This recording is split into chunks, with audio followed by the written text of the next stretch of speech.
When Nigeria's President Buhari took office last spring, he inherited a military that was underpaid, underfed, and unable to protect the Nigerian people from Boko Haram.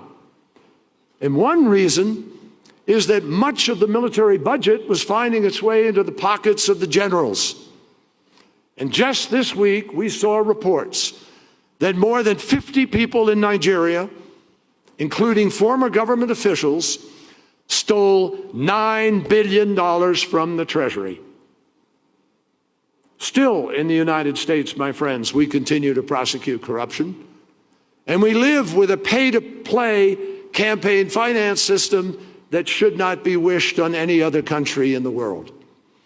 I used to be a prosecutor, and I know how hard it is to hold people in positions of public responsibility accountable. But I also know how important it is. The fact is, there is nothing, absolutely nothing more demoralizing, more destructive, more disempowering to any citizen than the belief that the system is rigged against them and that people in positions of power are, to use a diplomatic term of art, crooks who are stealing the future of their own people.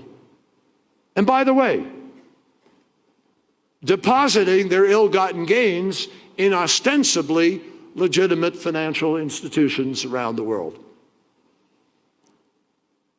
Corruption is a social danger because it feeds organized crime. It destroys nation states. It imperils opportunities, particularly for women and girls. It facilitates environmental degradation, contributes to human trafficking, and undermines whole communities. It destroys the future. Corruption is a radicalizer because it destroys faith in legitimate authority. It opens up a vacuum which allows the predators to move in.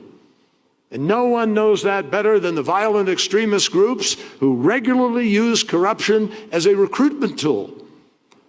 Corruption is an opportunity destroyer because it discourages honest and accountable investment. It makes businesses more expensive to operate. It drives up the cost of public services for local taxpayers, and it turns a nation's entire budget into a feeding trough for the privileged few. And that is why it is imperative that the business community of the world starts to demand a different standard of behavior, that we deepen the fight against corruption, making it a first-order national security priority.